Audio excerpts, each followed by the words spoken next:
gamers. I am here to reveal one of the most sleeper gods in Smite, with a rifle win rate of 47% baby. It's Opwash. Opwash is a god that is never picked. With a pick and ban rate of 0.82%, he basically doesn't exist. It's as if the community forgot this god existed. In fact, I wouldn't be surprised if Hi-Rez removed him from the game because he's just wasted space. I predict this to be due to the fact that he is easily locked down, his 1 isn't always reliable in tight corridors, and his kit feels very outdated. Because of these flaws, no one wants to play him. Besides me. I wanted to play him to figure out why he's so undervalued, because another man's trash is my rotting corpse. But what Opwash has going for him that no other mage can match is his unnecessary anti-heal built into his kit, and actually busted early damage. Opwash at level 3 can one-shot the wave, which isn't a trait unique to him by any means, but his wave clear is oppressive. The enemy team cannot approach without a threat of a lane-wide explosion dealing half their health before the game even begins. Not to mention that Opwash ult is one of the best ults in the game for denying territory.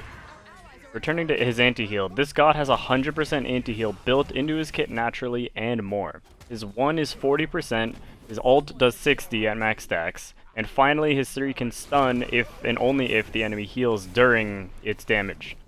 So Opwash is the premier anti-heal counter pick. He also has incredible runaround potential, in fact one of the best I've experienced.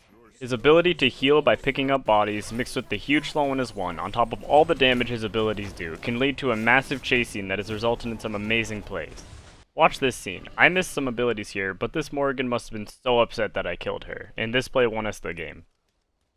With a dominant lane clear, Opwash wins the first wave in any game mode, except for very few Conquest matchups. But don't worry, because in Conquest he can still box surprisingly well, with his poison at rank 1 dealing an immense 120 base damage.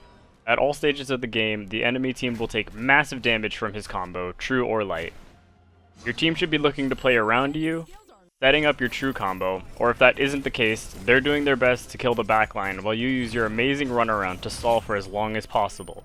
Don't be afraid if you have to sack your own life in exchange for winning the team fight. Some games there is just nothing you can do against the enemy team's dive. And that's completely alright. Just tell your team, let you die, and win the game for you. Oftentimes it takes 2 people to kill an Opwash successfully, because if it's a one-on-one, there will be one hell of a trade. Things to remind yourself of. While he has 100% anti-heal built into his kit, assess the situation to decide whether or not you may still need a Divine Ruin. Maybe the healer is someone that's never in your ult, or your 1 is being wasted on the front line every fight. Because of his weakness to ganks, you have to position very far away. This shouldn't be a problem because Opwash can 3-2 over the wall for respectable and reliable damage. And if your team is playing properly, your front line should be looking to set up your true combo at all times. Don't be afraid to pick up a defensive item on this god. Magi's Cloak will be your best friend. Oftentimes it's that one game-ending CC that will get you killed every fight. And oftentimes beads and Aegis will not be enough. If you went for Book of Thoth, maybe grab a Book of the Dead. That extra health will never hurt. While you shouldn't be afraid to buy a defensive item, only get 1 or 2 max, as Opwash relies on his scaling for his big damage. Unless the enemy is misplaying, you won't be able to simply walk forward and dump your kit, without expecting a counter initiation.